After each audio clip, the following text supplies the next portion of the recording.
Okay, well, we're going to start as a general discussion, not formally in session, but I'll begin with the land acknowledgement, which is that I'd like to acknowledge that we live and work on the unceded land of the Dena'ina people and thank them for their past, present, and future stewardship of the land on which we live. Do we need to do a roll call if we're not formally in session? I don't think we have to, Okay, but we can just so that everyone knows who's here in attendance. okay, sure, okay, yeah, I guess we should do it then. Let's do it. Okay. Mr. Clouda, Present? Ms. Hall, Mr. Flynn. Here. Ms. Rowley. Here. Ms. Hobson. Here. Ms. Reeves. Mr. Tamani, which he is excused, he did call before the meeting. Okay, And Ms. Warfield. okay, so we have 5 then, right? Yep. Okay. Then as far as, I guess we don't need to formally approve the agenda. Yeah, I don't think so, because we're not gonna. They can take it action, so. Okay. And moving into the informational reports, chairs report, I don't have a report except to say, I guess this is the first meeting that I'm chairing as chair of the Budget Advisory Commission. This is my second tour of duty here. It's been a few years, but happy to do the job again. One thing that I want to mention that we could put on the agenda or talk about in our open discussion later is that Assemblymember Voland reached out to me and wanted to talk, or was interested in having the Budget Advisory Commission talk about the inventory tax that's part of the muni property tax and ways that we might be able to provide inventory tax relief as a way of incentivizing manufacturing and other types of businesses. And so I think that might be something that we can put on our agenda for future meetings to dig into and learn more about and possibly discuss. So I wanted to mention that, but otherwise, I think we can move on to our assembly report. I believe we have Assembly Member Zaletel. Yeah, thank you, Mr. Chair. So I'm Meg Zaletel. I'm the newest co-chair of the Budget and Finance Committee of the Assembly. So I'll be trading off with Austin Quinn Davidson. Just a few things to make you aware of. The first quarter budget revision schedule has been published and put forward. So just want to make sure that's on your radar. And then I saw you have a street maintenance discussion coming up. I just wanted to make you aware that the municipal manager sent out a spreadsheet kind of breaking down the various contracts, the amounts, what they were being used for on January 19th. So that might be helpful for you all to get. It's a really helpful document to kind of understand what's happening between plowing and hauling and the burn rates of those various contracts. As for the Assembly Budget Committee, we have our meeting coming up next week. A couple of things we're going to talk about. One is fund balance. What is the general fund balance, and then the alcohol tax fund balance. The alcohol tax fund balance in the context of there's an item that is coming up on an Assembly agenda that proposes to use some of the 22 alcohol tax fund balance, and that's early in the context of when we usually have fund balance conversations. So we want to get a sense of kind of where we're at with that calculation. What do we know? It just feels early to be dipping into any fund balance. And we've also been advised by the CFO that there is no fund balance generally, as it may be tied to FEMA outstanding obligations. So we want to keep that conversation going because we are seeing FEMA reimbursement come in at a decent clip, knowing that the whole country is seeking FEMA reimbursement. So we're going to drill down on that. The other thing we're going to drill down on that's a little bit different is this MLNP fund discussion. So just as a quick reminder, MLNP, when that deal closed, there was this $15 million set aside for purchase of an Alaska Center for Treatment, purchase, rehab, et cetera. What we've been able to identify, is there an actual fund set aside? Are these funds already somewhere being held? Are they just considered part of the general fund balance? Like, we really want to understand where they fit within the overall budget, especially as we talk about necessary repairs to the current Golden Lion and how we're thinking about those funds in the context of other funding opportunities. So those are really the highlights of kind of our upcoming conversation this month. Thank you. Does anyone have questions for members out? Oh, I have one more thing on my Okay. list. I'm sorry. We did pass that emergency ordinance around purchasing and contracting. And so I just wanted to make sure you're aware of it. It shifted the levels for approval on a number of purchases, sole source down to 10,000 and then contract amendments. The assembly has been accommodating the additional work with some special meetings. There'll be another special meeting on the 14th so that we have the time to review those and that we don't get kind of backed up because it is more approvals of contracts and purchases than we previously had. We also reduced the P card purchase limit down to $1,000 and not to exceed $5,000 per month unless authorized by the municipal manager. And our understanding is municipal managers put some good systems in place to get those authorizations in where they're needed. And we actually had the first kind of good operation of the emergency ordinance work Tuesday night, where there had been a Title VII waiver for AWU. And the information we requested under the emergency ordinance, which is a lot more than what's typically under Title VII, was there. And it was really good context, like why, how, and then it was brought to us, right away to actually make the approval because we put I think it's a total of an additional 48-hour waiting period to enter into contracts after the waiver happens, so that there's that time for the assembly to intercede if something doesn't feel right about the waiver. So that was really helpful that we got to see it in action and that it seems to be working as intended. So far so good. And we just keep monitoring the situation to make sure we're getting a good sense of what's happening right now with the finances. Yes, Carolyn. It's 60 days of the emergency ordinances. Yep, they're in effect till March 21st. And if we find that we need to tweak them based on feedback from the administration, the intention is to replace them, but to still hold that same end date. It'll just be easier to wholesale replace to update any languages or tweaks, but we're really working up to that March 21 deadline. So it's almost like this is a trial period to test out these new policies and to see are there unintended consequences or going to be this healthy fiscal policy. Yeah, I think that's an accurate characterization. And I think the follow-up question is, do we need to make some changes to Title VII generally in response to this? Can we do those, within the 60-day time period?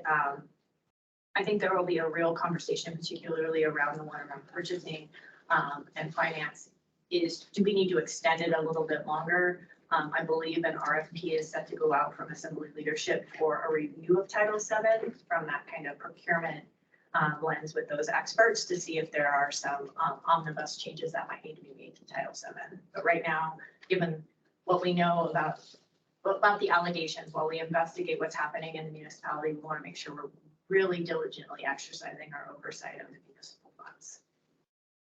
Thank you.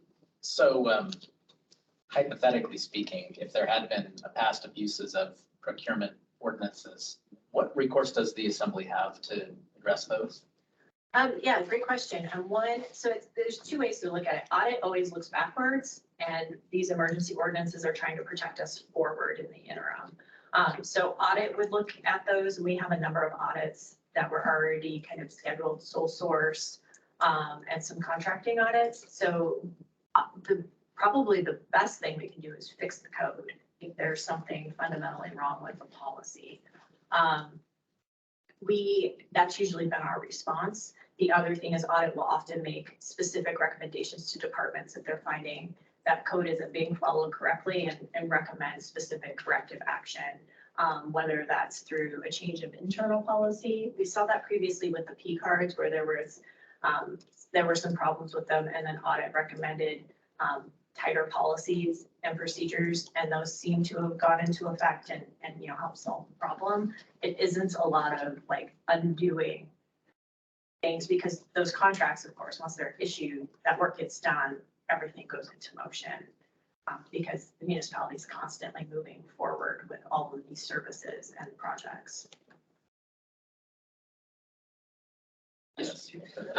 So yeah, related to the kind of the P card and audits, I heard from a couple folks that they were concerned about being able to access, like, for example, operations like snow plowing, others who have a fleet, you know, they're using bullets. So there was a concern about that, because I was trying to imagine departments that are, I mean, I know everybody's making purchases constantly, right? But the ones where, you know, it's required for their job. So I wonder, is that one of the waivers that was granted, or?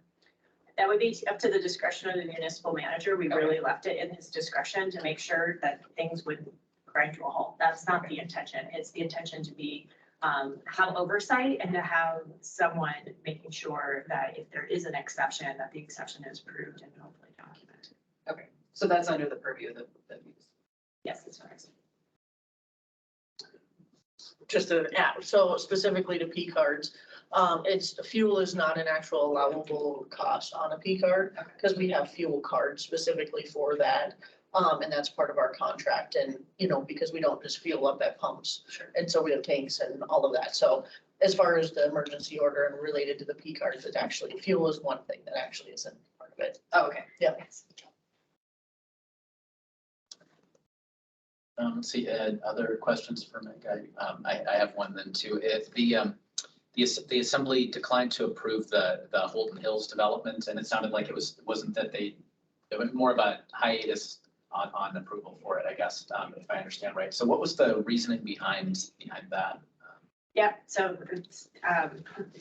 so I wrote an S2 version of the Holton Hills legislation. The big crux of that legislation was to make sure that there was HLB profit to then convey a lot to Girdwood for its own development, but it would have come out of HLB's profits.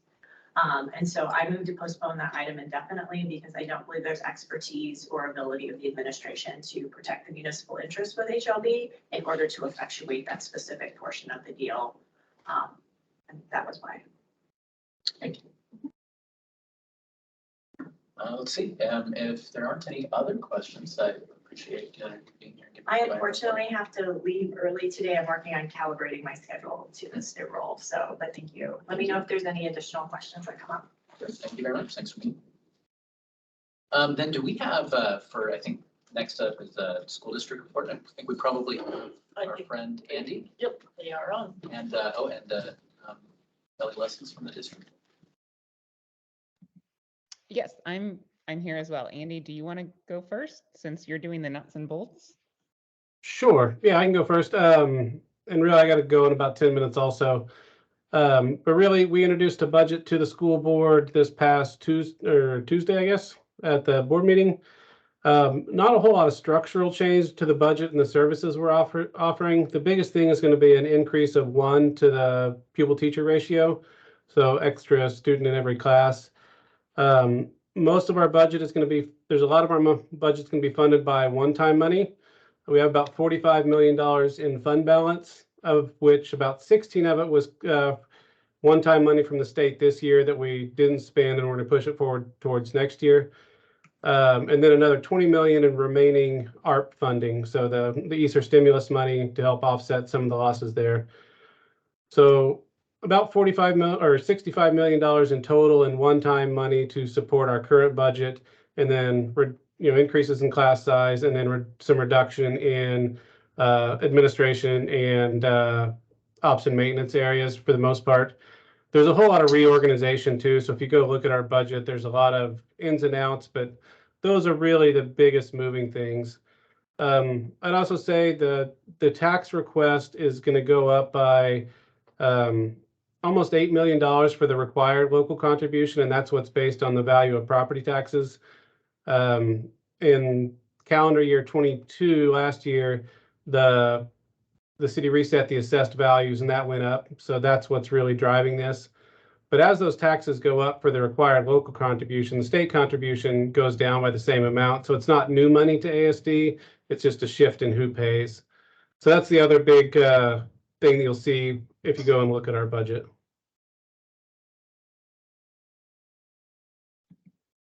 I'll jump in here as well. You hit a number of the points that I was going to make. I think it's a really it's both transparent and quite frankly a little bit misleading. The magnitude of savings that we are relying on, I think really masks the scope and scale of our need. So if you look at a chart, I mean, this current fiscal year, we've relied heavily on federal funds to make ends meet. Now we're leaning on these remaining one-time federal funds and our piggy bank, our fund balance to make ends meet. So it sort of looks like we have increased expenditures in the general fund, but we've moved the federal funds and the fund balance into the general fund. So we've been backfilling the budget. We are continuing to do so at maybe the highest level ever. And what's going to happen is that if we don't have an increase to the base student allocation, the scope and scale of our deficit will continue to grow in FY25, FY26, and FY27. So to that end, I wanted to share that there are a couple of pieces of legislation that you might want to be aware of. One is SB 52, which would increase the base student allocation by $1,000. And Andy has calculated that it would be about a $73 million increase to Anchorage. And then yesterday, House Bill 65 was introduced, and it would increase the base student allocation by $1,250. So a more aggressive path forward. Speaking personally, I think that having an inflation-proofed component is something that ASD really and districts across the state are going to need for the long run. But I would encourage you to collectively follow that BSA. I am aware that in January, the municipality of Anchorage passed a resolution in which an increase to the BSA and inflation proofing was one of the municipality's legislative priorities. So I don't know if our assembly member Zalatal has already left. It could be helpful for our municipal leaders to support one or both of these pieces of legislation. So I will be reaching out to some folks over there to see if that's something they would consider doing. The only other thing, and maybe Andy, you could speak to this, is that it sort of appears that the ASD managed total of the budget increases by about 6%. And Andy, could you just speak to where that's coming from? Right, so you will see an overall increase in the budget. A lot of that is just we have increased our capital projects spending authority, and that's kind of outside of what's voter approved through the bonds. But we increased that by about 55 million as the school board had voted to divert some of the school bond debt reimbursement money that the district received this past summer into capital projects. So just to preserve that spending authority and it was all like secure vestibules and some other urgent roof projects, things we really need to get done in our buildings. But the total of that was about 55 million. So we just tried to increase our upper limit authority based on those funds being available. The other thing I would mention too is in this budget, you are going to see two school closures, one of them being Abbott Loop and the other being Ursa Major, which was had facility damage based on the earthquake, and we moved out the kids prior to school starting this fall. But when you look at it for next year, you won't see anything budgeted for Ursa Major, as it is going to be closed until such time we can figure out what the scale and scope of the repairs are on that building.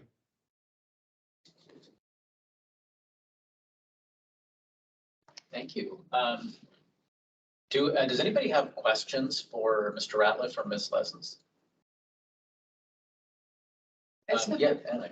I just have a timeline question. So, so hypothetically, legislature doesn't take any action, and then the budget, you guys continue through your budget process.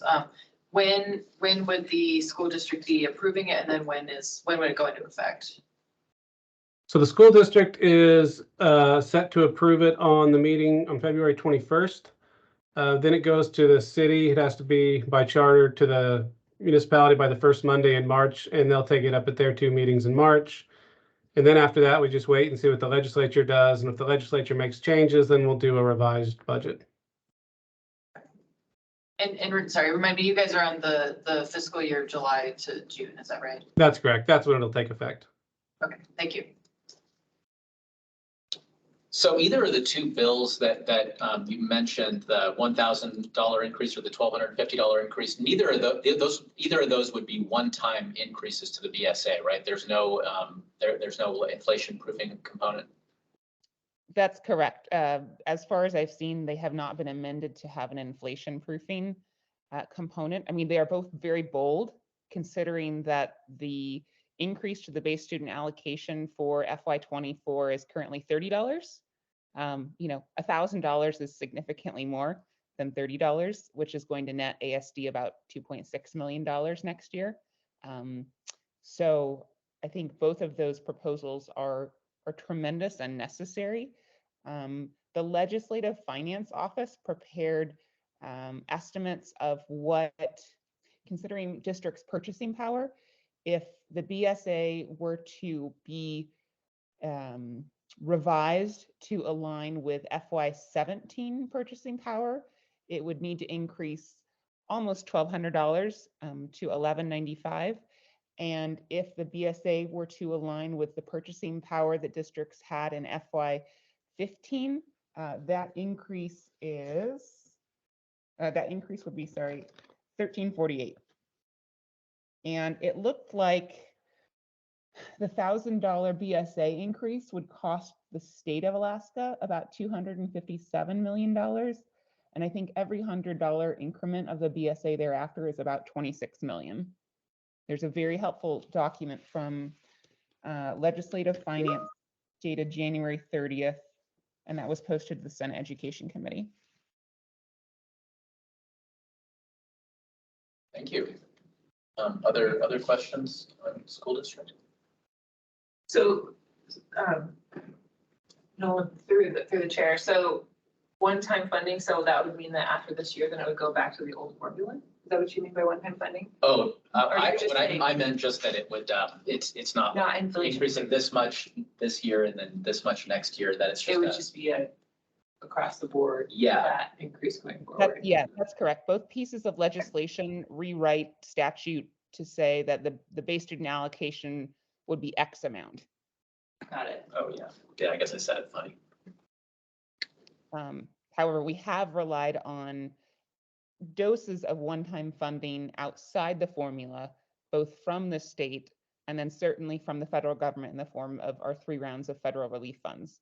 But those, as I've explained before, they're kind of like Cinderella funds. They turn into a pumpkin at the end of 2024 school year.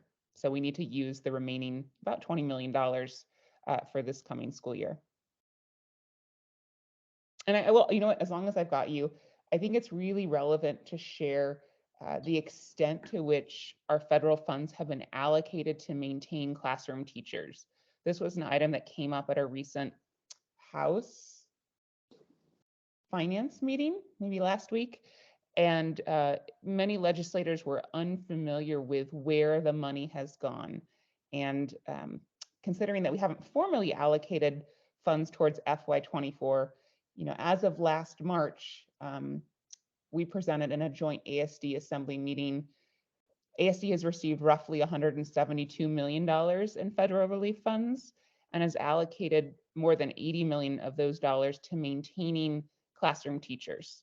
So that's backfilling the budget. So it's a substantial portion of our relief funds that, quite frankly, because of the magnitude of the state's underfunding, we weren't able to allocate towards things like intensive tutoring, for instance, because we had to maintain our class sizes.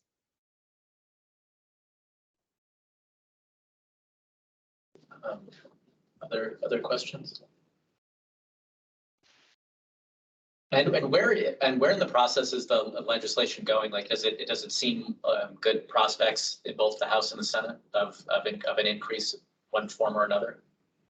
Your guess is as good as mine. We have some real education champion. I think everybody in the legislature values education.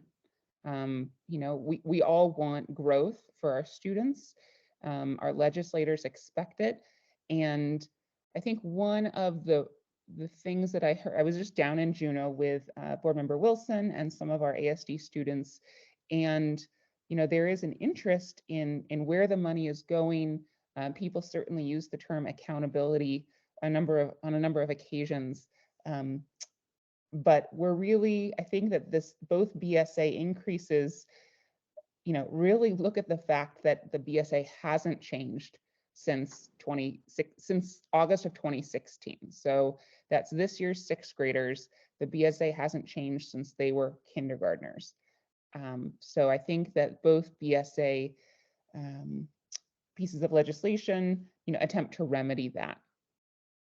So it'll be up to, you know, the House and the Senate to figure out amongst themselves how that will all shake out. But I certainly think that, you know, individual parents and students and community members who reach out to their legislators, I think that there's utility in that.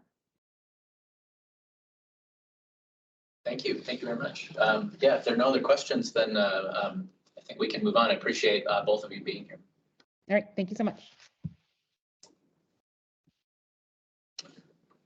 So is there an OMB report? There is.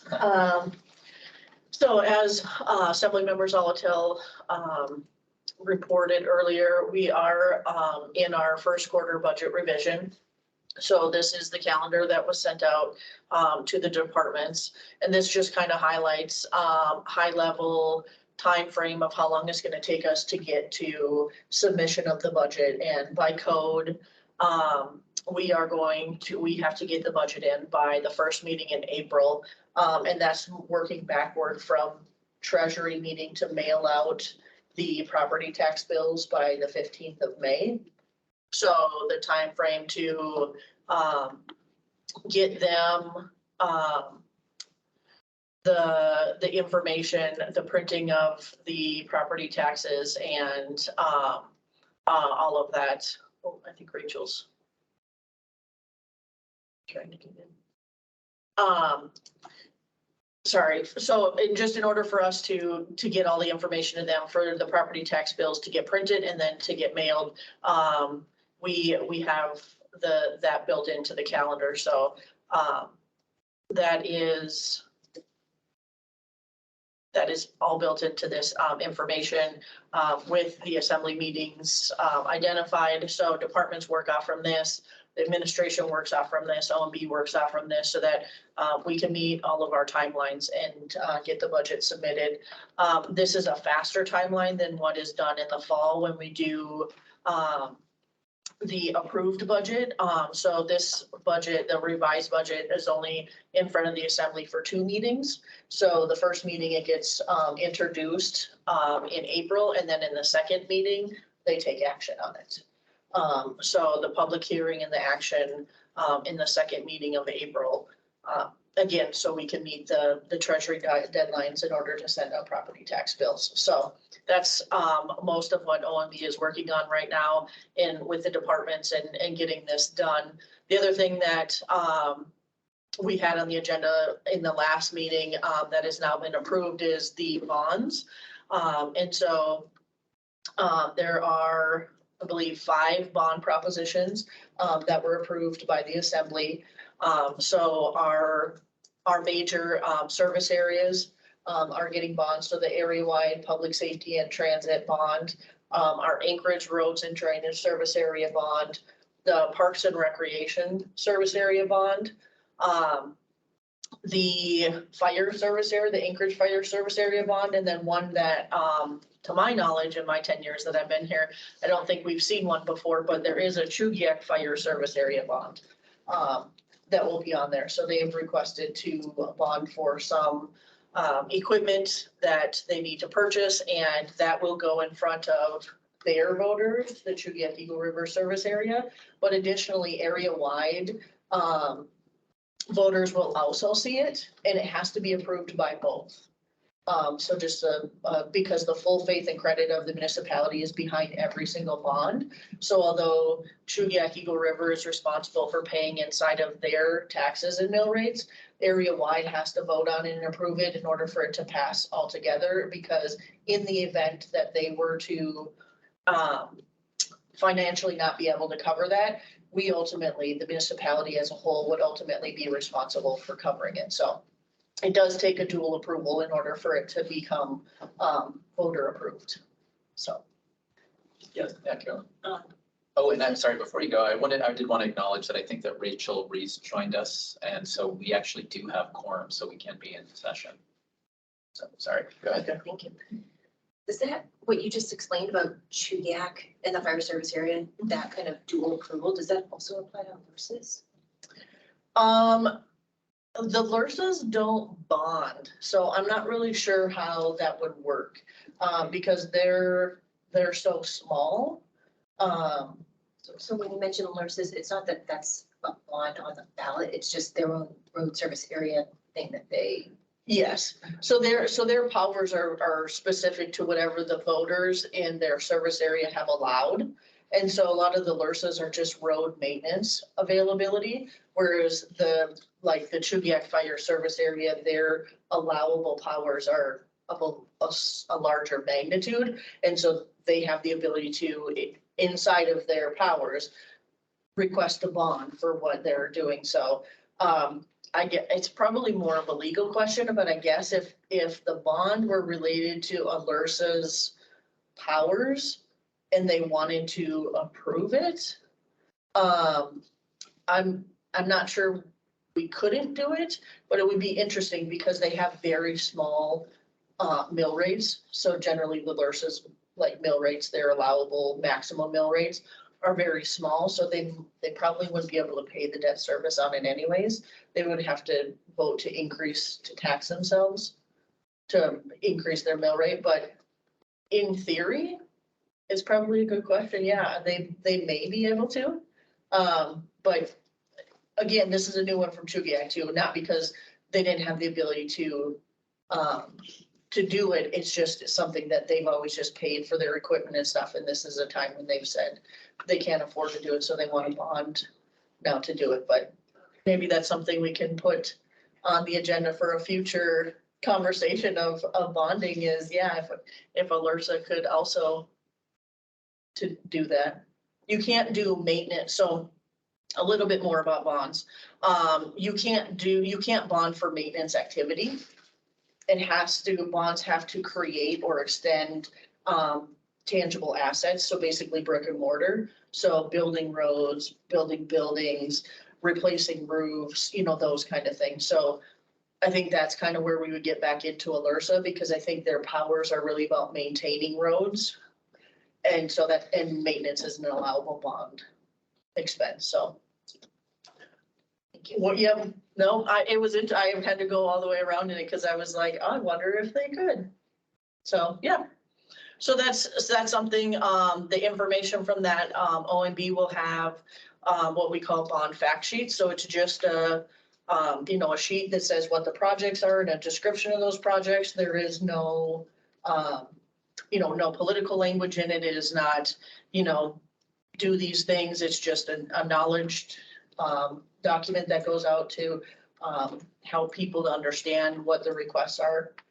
So those will be on the OMB website and I can send a link to the group so that everybody can see where those are and have access to them. So that is what's going on in the world of OMB.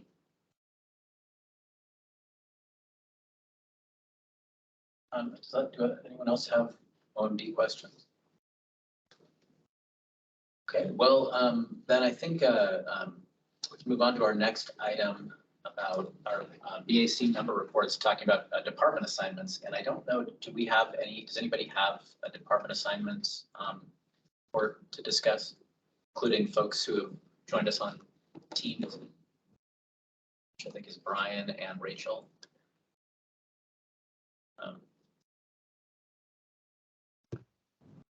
Hi, this is Brian. I've already reported on mine back in December. Okay, yeah. I think some of us have, Savannah, I think some of us have reported. Yeah, I think it's probably most have, yeah, so, if there aren't any new updates on those, Can I ask you? yes, yeah. Is there anybody that still needs to meet with a department, or needs to set up with a department? I know. Yeah, sheepishly, I have to tell you, I do. Okay. I just if you need assistance in contacting a department, or if you're having a hard time getting a hold of somebody, let me know and we can try to make those connections for you guys. I know that Al had expressed that he needed to meet with the board, so working to help him set that up, so. Okay, thank you. Is it too late to change our departments? Because my last one is real estate, but my understanding is that there's no real estate director and I want to meet with somebody who's has their domain.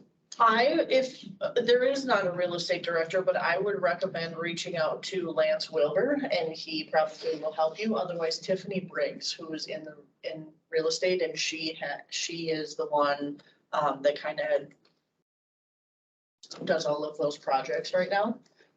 So she would have that knowledge, but if you want to switch, I think you guys picked them, to try to, get to all of them and stuff. So if you have a desire to change, I'm not gonna tell you no. Okay, so yeah, just let me know if you change your mind and real estate isn't, we can look at the list and see what other departments didn't have any assignment. Okay. Anything else on that before we move on to street maintenance? I still have to make I haven't been able to successfully connect with Parks and Rec for my assignments. And I'm not at home, so I'm not prepared to do my for Public Work and Fire, but I do have them. Okay. Thank you. Then I think we can move on to street maintenance. All right. I have requested that Paul Van Landingham, he is the street maintenance manager, come join us for the discussion today. You guys kind of wanted to talk a little bit about snow hauling and plowing, how all of that works, what resources might be available for citizens to kind of see like what's going on and, when can I expect my street to be plowed and all those things. So I've asked him to join us today, and he's gonna educate us all because I will admit, I don't know a lot of those things either, so. Paul? Hello. We can start with questions, or I can give you an overall of where we're at currently and some of the things that I know Courtney had mentioned to me that you guys were interested in. Yeah, why don't you start with a little bit of a high level overview, because I think probably a lot of us don't have a tremendous amount of background in how it works. All right, so obviously street maintenance is year round. We don't just plow the snow, we sweep. We do a lot of the paving, concrete repairs around town for the summer, both through municipal bond funding and operational maintenance activities. But our two main goals would be sweeping of the streets a couple of times a year and snow removal. So snow removal,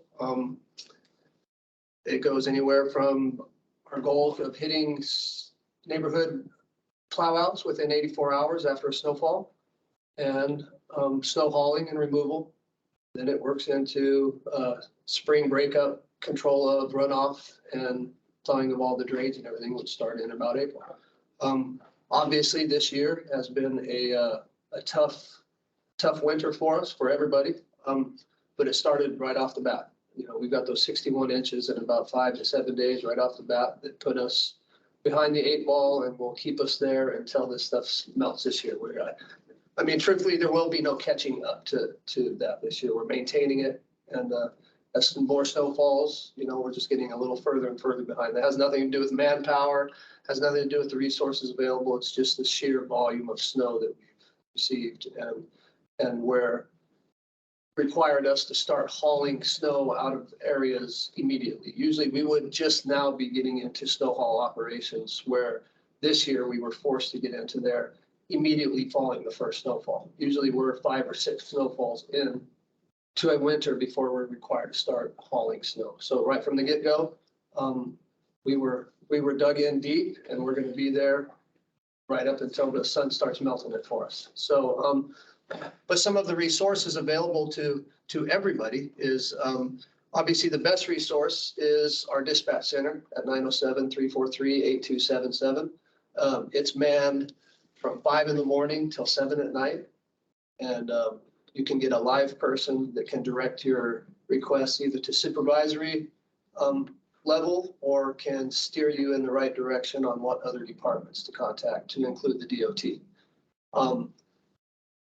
Also, we have www.muni.org, which once you go there and you go to the street maintenance page, we have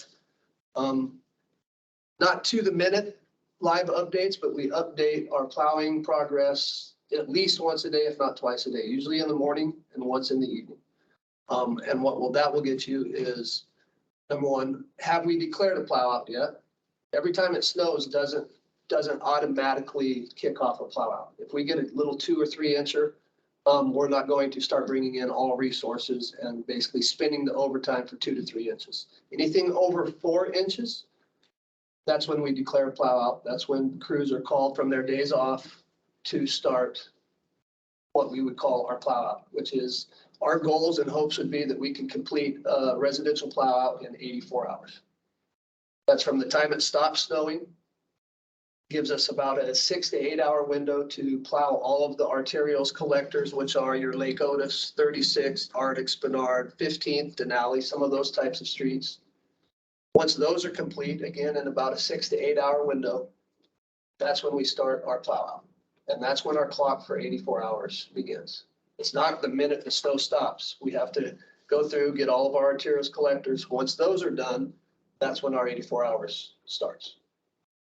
And on a 6 to 8 inch snowfall, we're usually pretty successful on hitting that. Once you start getting into 10 inches, 12 inches, 13 inches, that's a lot of snow to move in 84 hours. And that's where you see when we start hitting 95, 96, 97 hours, it's just, we don't have it, it's just, that's kind of our limit. Once we get it up above 10 inches or a foot, that's when it's going to start adding time to our plowouts.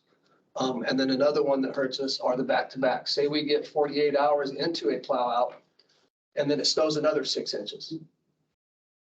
Our practice is to help, because this can be confusing, is so this, say the first snowfall starts on a Monday.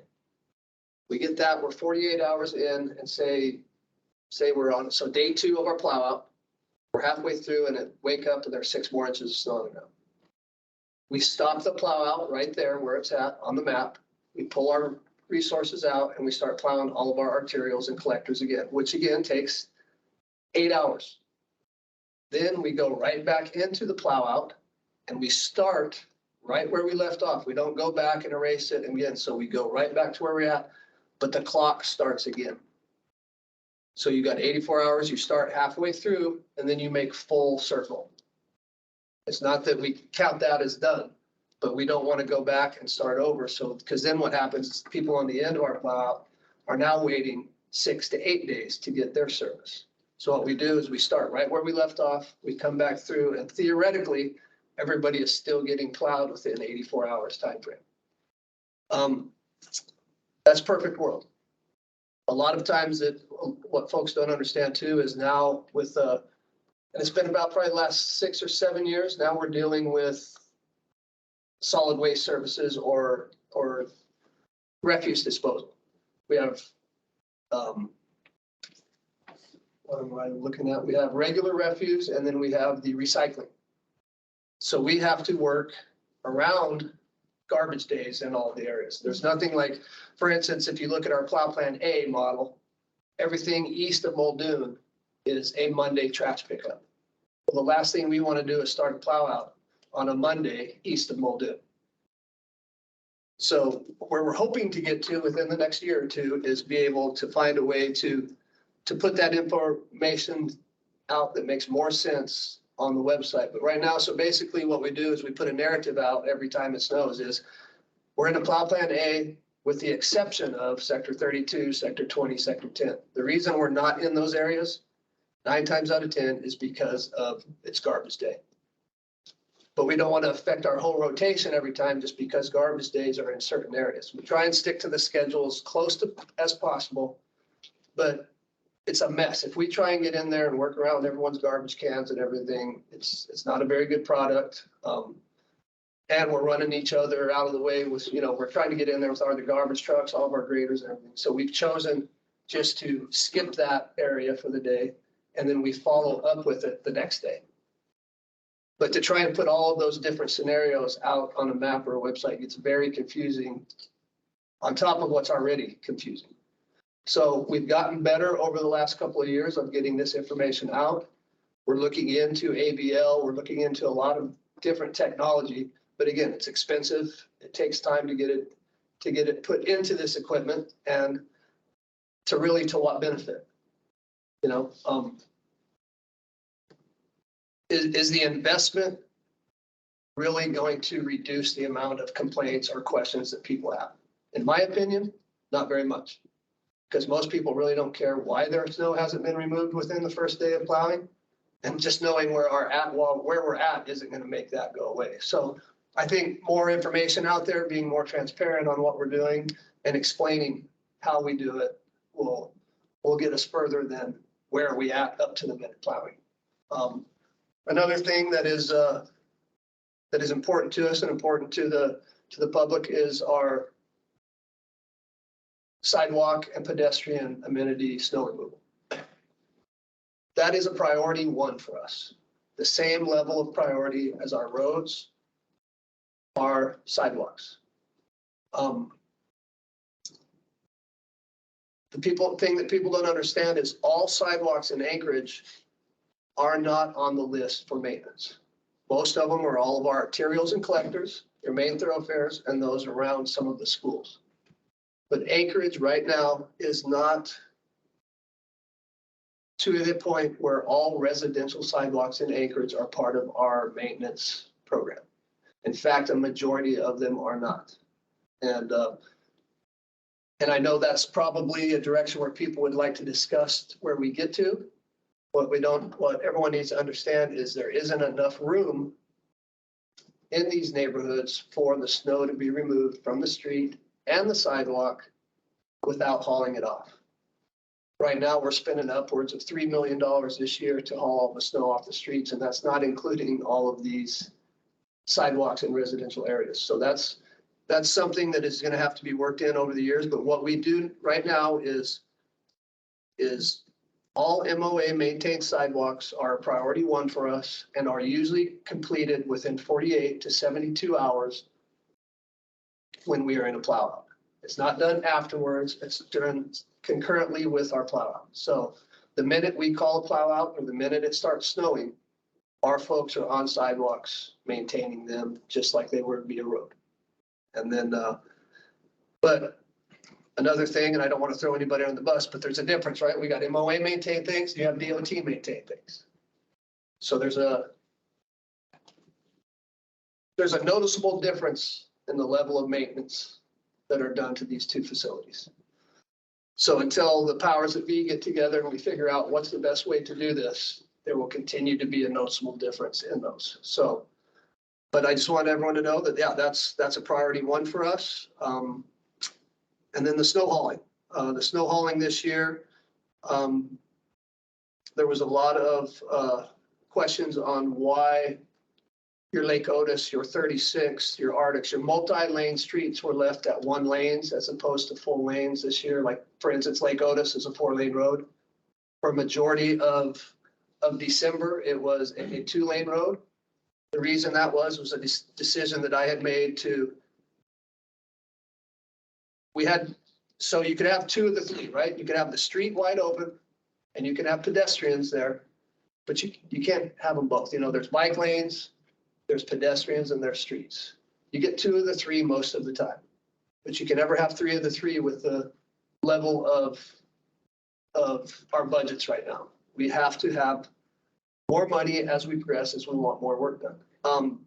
So right now, the reason that Lake Otis, 36, Arctic, and those things were left at reduced lanes is because we had to have time to haul the snow off.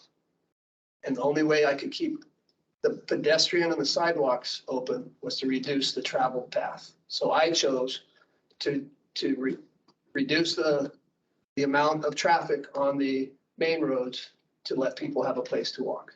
If we would have done it the other way and I would have left 4 lanes open, then the sidewalks and the trails would have been buried. And it would have been twice as hard to get that snow back when we were able to, and it would have just been a mess for everybody all year. So that's where we're at. Gladly to say now we are caught up. But in the last 3 or 4 days, we've got another 8 or 9 inches out there. So what's different from this year is the snow that we did haul off was just to get us to where we could travel. We weren't creating any additional snow storage. So unfortunately, what that's going to mean this time around is what would usually give us, we had just finished hauling everything. We would usually have 2 or 3 snowfalls before we'd have to start hauling again. With as fast as we tried to haul this and everything, we just created enough room for the public to be able to travel. So now we're right back into a haul mode. Things are going to get really tight with just this 8 or 9 inches because we didn't go back far enough to create additional snow storage. And that's because of just the extended time it would have took. Traditionally, I keep going to Lake Otis because that's something that everyone's familiar with. Usually that takes 2 shifts to haul from 15th to Huffman. Will take us 2 nights. With this snowfall, it took us 7 nights to haul that. That's how much snow was out there on those 2 streets. Within the first 3 weeks of winter, we hauled out of the CBD, the Central Business District, 3 through 10, LI to Gamble Ingra. We usually haul 6,000 loads out of there for an entire winter. In the first 6 nights of this winter, we hauled 6,600 loads out of there. So that's the magnitude of this year's winter. But again, you always have the ability to contact your community council, your assembly people, and whoever. The fastest way to get service is to call 907-343-8277. And our hopes and goals are usually when we receive a complaint through our dispatch center, our goal is 48 hours. You go anywhere else, it could be 48 hours before we even receive that complaint. So your best bet is simultaneously at least call 343-8277 and get the complaint registered and let us get it on a list. And at least if we can't rectify it, we notify you and we can talk to you and let you know what the end result is. So hope that answers some questions. Does anybody have questions, including folks online? Yeah, I saw Anna first and then Lindsay. Yeah, I had a couple of questions about sidewalks. But first I wanted to say, I really appreciate the work you guys do generally. And also specifically on the drain clearing. We live on a corner, and so every year there's one drain that turns into a lake, and I've always appreciated just being able to call, and then I get home by the end of the day and it's already clear. So, and I know we're not in that cycle yet, or part of the cycle yet, but I appreciate that. My questions about sidewalks, one was that you mentioned DOT. So on state roads, it's also their responsibility to clear sidewalks. Is that right? That is correct. Okay.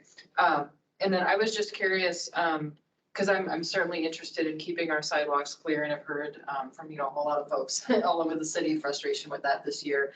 So that's also helpful context, how that happens and why you guys make those choices. But do you have kind of a rough dollar amount or percent increase for what it would cost in terms of the extra hauling costs to get those sidewalks clear faster in a normal year, maybe? As far as already maintained or additionally maintained? New sidewalks or sidewalks that are existing? I guess like you mentioned, if we were gonna clear residential sidewalks, which is not, like you said, a current priority for you guys, like what would that look like in terms of a percent increase to the budget or rough dollar? Unfortunately, this isn't an answer you want to hear. The way that Anchorage was developed over the years, it's a number that can't be afforded. Okay.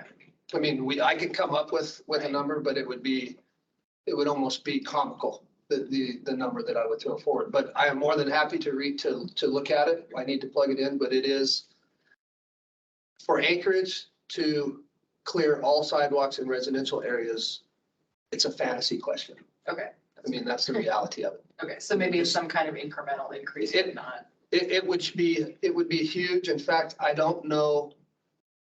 It's not even the money. I don't know that the resources in Anchorage would be available to meet such a goal. Okay. Trucks, the additional hours needed in area. I mean, there's other resources that even if the money did show up, it would be identifying that many more dump trucks and things to to be able to be increase of capacity of some more snow sites in Anchorage. I mean, we're talking off the charts type of things that it would kick off, but it is definitely and this isn't, it is an exercise we've always started, but by the time we get through it, the numbers that we start seeing are something that it would almost be embarrassing to ask for. Okay. That's how much money we're talking. Okay, and just one quick follow-up on that then. So, so given the city can't do that, then, what would the alternatives be? Is it just kind of saying like neighbors need to be doing that? Or I know some HOAs, it seems like contract for that or. Yes, there are some HOAs that have permitted to do that. Okay. But again, it's something that needs to be collaboratively done because it doesn't help the taxpayers of Anchorage or anybody else. Say West Park, for instance, we work with a contractor in West Park that we come and we plow.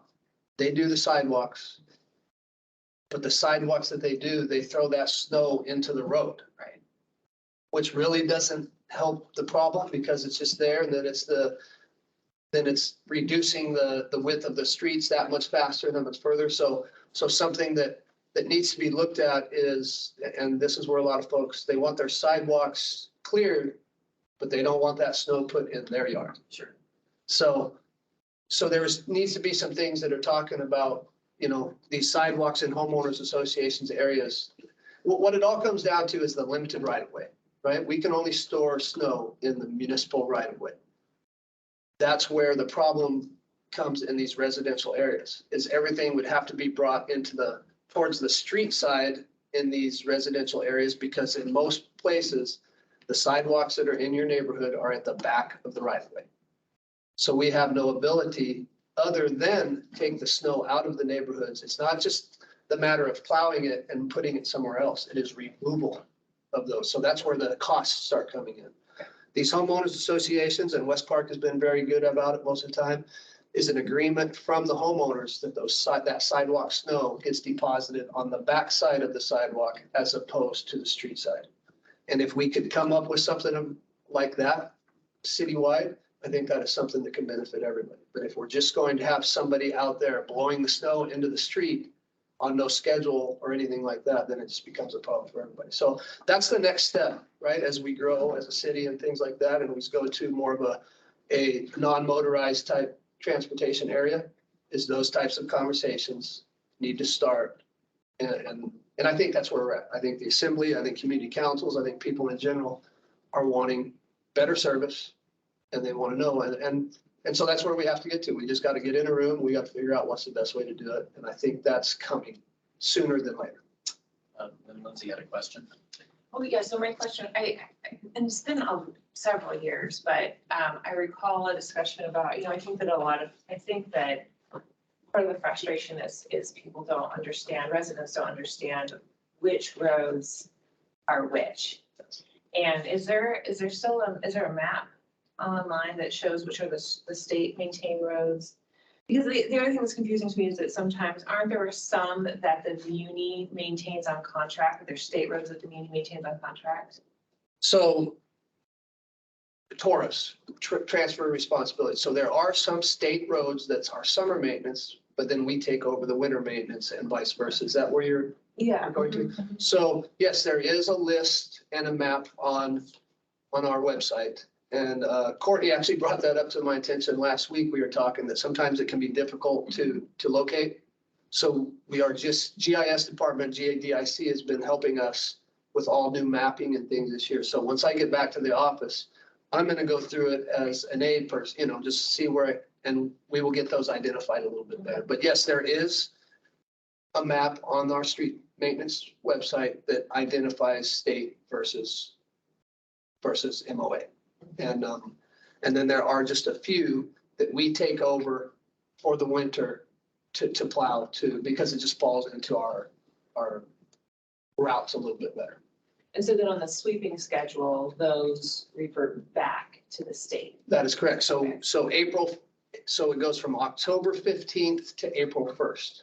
April 1st, there's a different set of streets that come, the ownership type changes. So you are correct there. We take on a lot more of the streets for that summer sweep, because if not, the the time in which it would take for them to get swept just wouldn't be acceptable to the city. Our goal is to have everything swept in Anchorage right around Memorial Day weekend.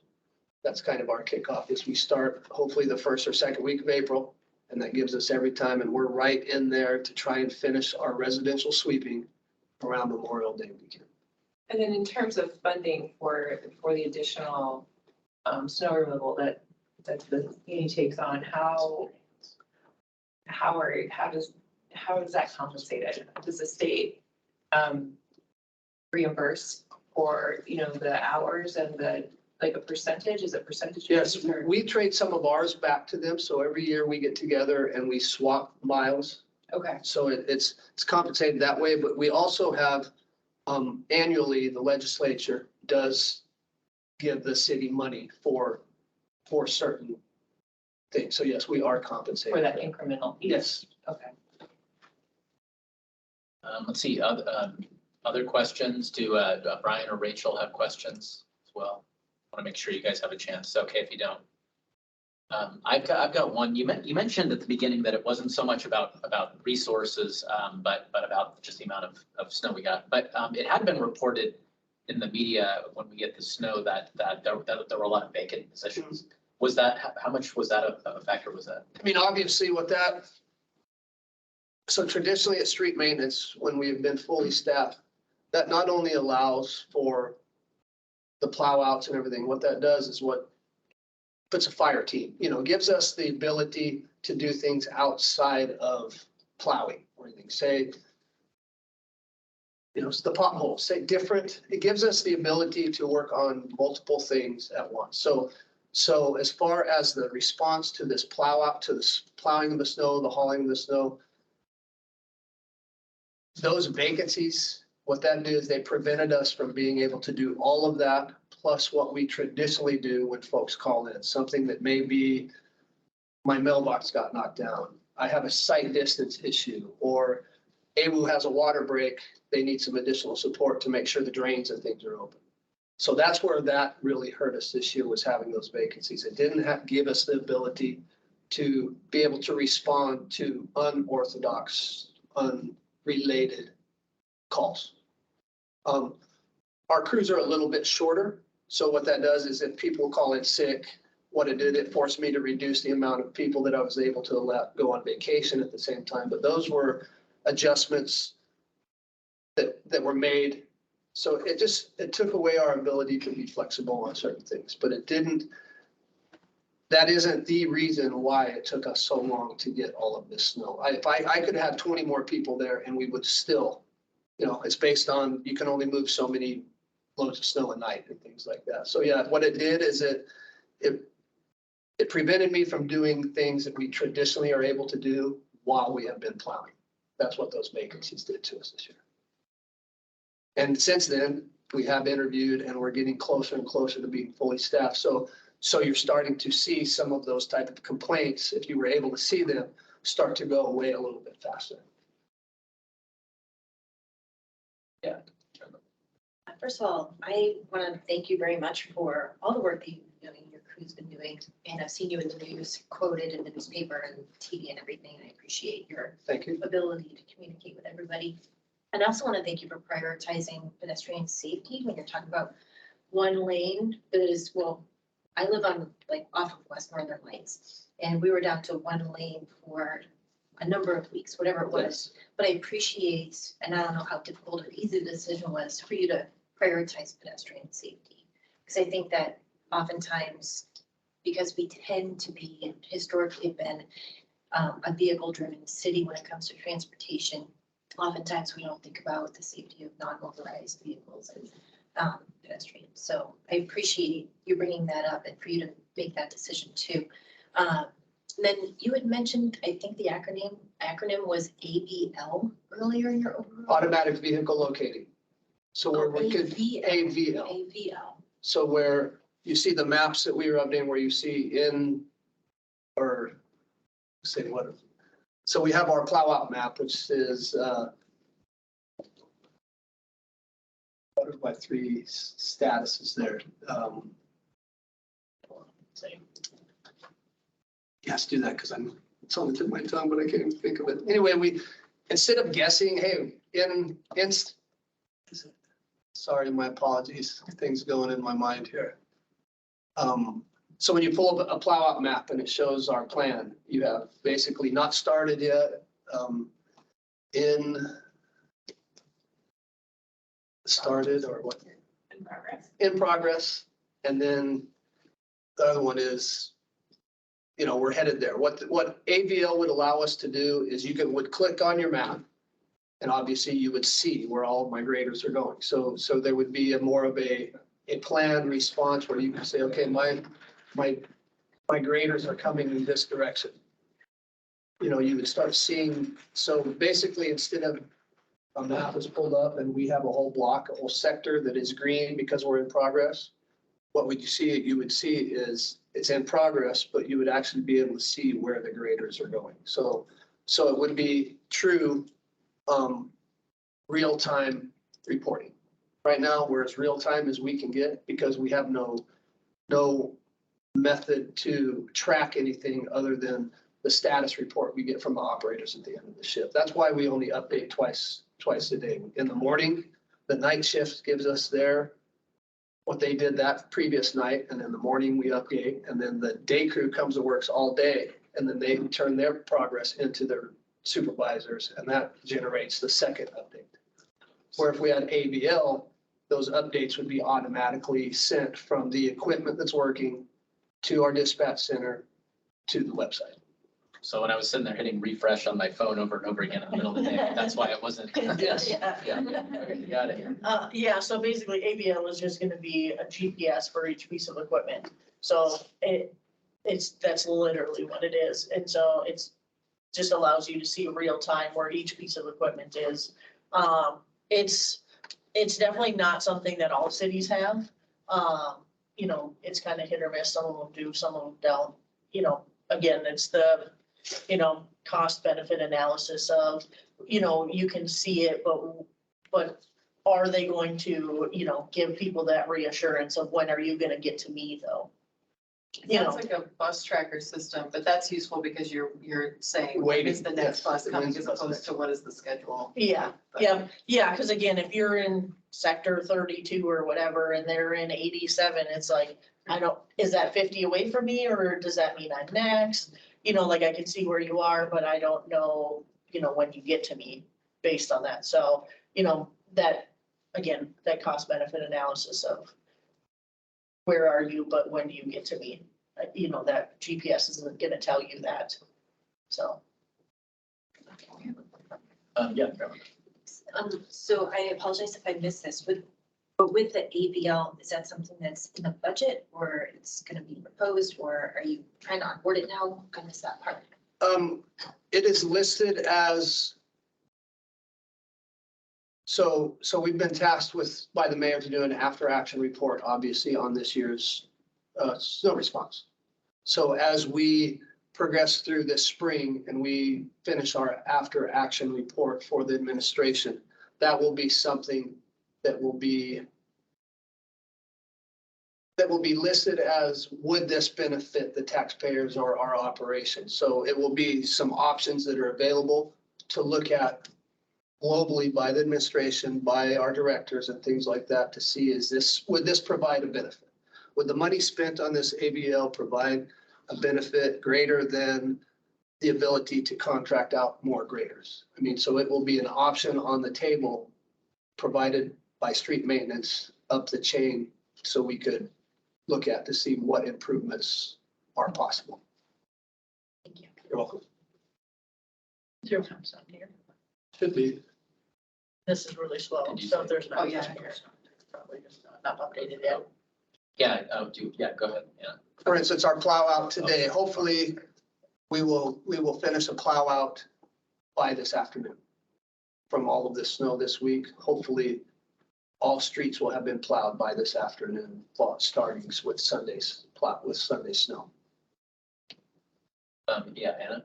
Yeah, I guess you mentioned potholes, because kind of thinking ahead, trying to keep the budget lens.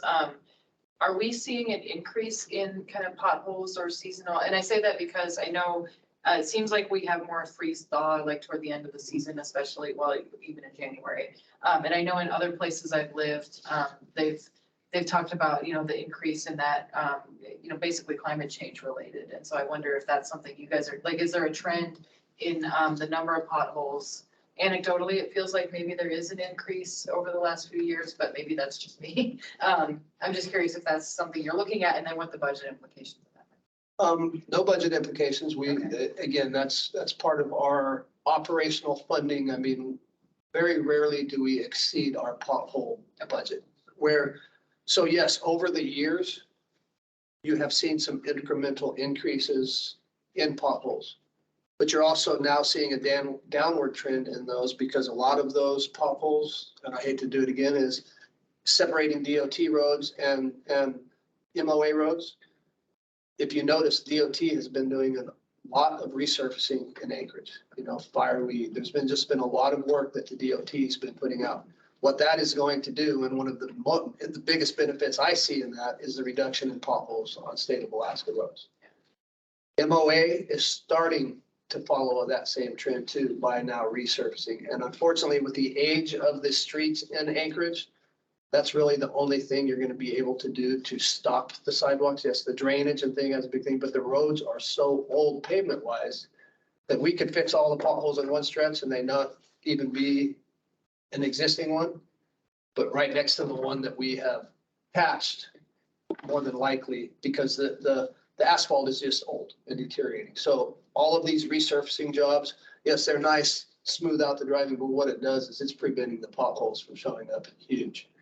So that's why I believe area-wide to include DOT jurisdiction and ours, you're going to start seeing a downward trend in potholes because of the amount of work that we're putting into our streets, paving them. So, but our goal still on all potholes is within reporting to our dispatch center, our goal is 24 hours on a repair. So, and if it hasn't been there, our goal is 24 hours. That's one of our performance measures. Last year, I think we averaged 28.5 hours on all of our, and we usually do almost 10,000 potholes a year. I will say you're doing way better than the city of Chicago where I used to live. That's Appreciate it. notorious for, Right. potholes that you just know to dodge every year because they've been there for years, so. One more question. Yeah. In terms of, right sizing,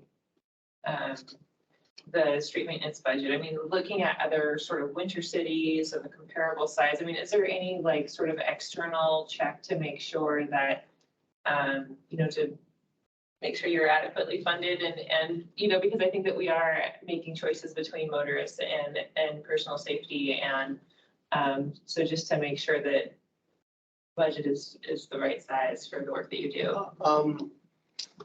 See, the best way to put this is it's an ongoing discussion, and I think this winter will help us get to where we think we should be, faster than we've ever been able to get there before. This year, although it was unusual, the trend over the years has been flat funding for street maintenance. Okay. It's time to start looking forward and growing. If the city truly wants to, the taxpayers of Anchorage truly want to see a benefit and an increased service, obviously it's going to have to be paid for. And the choice has been over the years, and what's been good enough. And I think this year showed that we could be a little bit better, but to be better is going to take more money. And that's something that I think you're going to see some increases in things that have traditionally been flat over the years. Great. Other questions?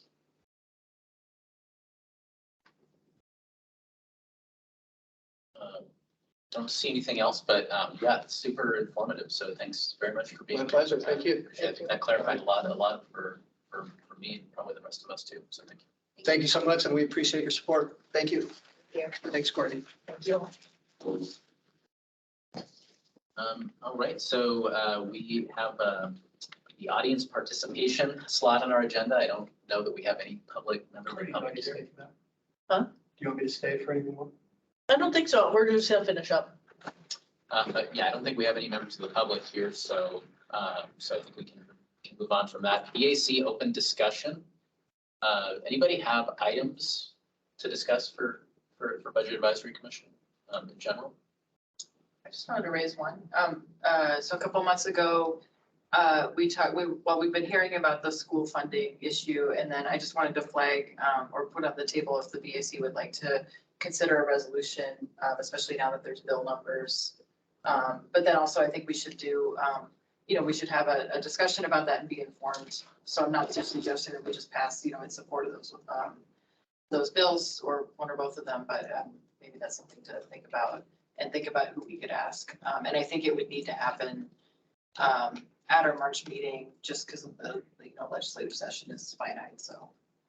And again, I'm just suggesting that for discussion. Okay, I think that's a really good idea to dig into it and consider a resolution. I think that's a great idea. I'd be in support of that. Does anybody else have comment on it? Cool. Carolyn supports. Yeah, I don't know what the best way to go about that would be. I mean, we could have more of an in-depth, it could simply be a more in-depth presentation from Andy, from Mr. Ratliff. I don't know if there's anyone else that would be. Definitely not on the municipal side. I don't think that, we would have a piece of that, but we can definitely reach out to Andy and see, if he himself or if he has somebody else that would be able to come for March meeting and give some type of a presentation. So are you, the two bills that they mentioned for the student-based allocation, is that what you're looking? Okay. Yes, Okay. I think it was SB 52 and HB 65, whatever ones they mentioned. Okay, so just a little more information and you want to have kind of a robust conversation about those. Yeah. Okay. Yeah, and I think, just for the resolution, I know it could have bill numbers. Obviously, those are both attached to specific dollar numbers. So another approach could be to not, specify those, but to support increasing or, what the policy would be. Is another way to think about it. Sure. Or set increase by at least a dollar amount if we wanted to. We could say something like that, or keep it more open. Yeah, I think that would be really helpful. Does anyone know who the bill sponsors are? I don't remember. I don't think they mentioned it, and I'm not sure actually. That would be another option is to, I know we may not get a legislator to present to us, but we could ask a staff member or someone. Yeah, that would be another information point. We could potentially speak to it. That would be helpful. There is also the Association of School Districts, whatever, I can't remember what their name is, but they've been doing a lot of the advocacy and they might have some specifics to talk about. Yeah, AASB, I think. Yeah, AASB, yeah. Okay, yeah, I think that would be a good thing to talk about for our March agenda. I also mentioned, that Assemblymember Boland wanted to talk about the inventory tax, which is part of the municipal's property tax structure, I guess, right? Is that it is a business inventory is a form of property that pays taxes. It's real property tax that goes along with so there's a personal property tax and then real property tax, and the combination of those are inside of the tax limit. So I did make it as a note and we can put it, so if you guys want, I'm not sure how much of a conversation you want to have about the ASD. If you want to try to have both of them on the agenda, or if you think maybe just one at a time and focus on it, it's really up to you. I would have, if we want to have that conversation for the real property tax, I would probably have Jack Adamus, who is our municipal assessor, come in and kind of have that conversation and show how the structure is, how they assess those things and everything. See what that piece is, because I think you, getting that information and kind of seeing that, and I'm not entirely sure we would have time to, as far as when the bill rates and those taxes are going to be, that there could be anything like for a change for that, because I'm not sure what drives that, if it's a code or a charter requirement. But we can try to have both of them on in March. Or just one and then have one in April? Yeah, what do you, thoughts? One thought would be to just have an because I don't know anything about the inventory tax, and I imagine I don't know if Poland has introduced an ordinance or anything, so I don't think it's so. time sensitive. So maybe it's getting information about it. And then if there was potential action or we want to take it on as a more in-depth discussion, we could get the information in March and then table the rest of it till April. Yeah, I think that is probably a good approach, actually. Get some information in March, and, any follow-up could take place in April. That probably makes the most sense. Okay. School district stuff is gonna be a little more pressing as far as time goes. March 9th. And then the other topics that we had potentially for March, what were the legislative priorities that are listed there? What is that concern? I think that was just ongoing, so I mean, we could wrap this technically, I think the ASD conversation could be wrapped into that. As far as, I'm not sure if you guys seen what the legislative program looked like for the municipality. It doesn't include ASD, but did include the administration and the assembly's priorities. And so I have a number of things that I will send out, and also put on the BAC website. So I plan on putting out the dispatch number for street maintenance. I'll include the link for their website, so that everybody has that, but in that we can include the legislative program. So you guys can see everything that it was in there. So all of the funding requests. One other thing that Assemblymember Zalatal brought up that I didn't know about tracking the MLMP, the $15 million and how, I guess I'm just sort of, and I don't want to overburden any agenda or anything like that, but I would like to know when we have designated funds, like how those are tracked so that the assembly isn't in this position of now retrospectively trying to figure out where that money. So everything has to be appropriated before we can load budget. And so that $15 million was actually appropriated in 2020. So it might have happened before some of them were around, and it's just a refresher with them. I think it's gonna be a pretty short conversation with them for next Thursday and explaining the document that already appropriated it, the budget that already exists for it. That was all set already. Based on the sale documents and the rating requirements for the sale of the MLMP. So that one I think is not, and I think it'll be a pretty short. Okay. Yeah. Okay, that's good context. There's a time limit for using those funds. It is, it's 5 years from the sale. So we have until 2025 for the use, and then there's stipulations around if those requirements aren't met. So, but as far as the designation of that money, and it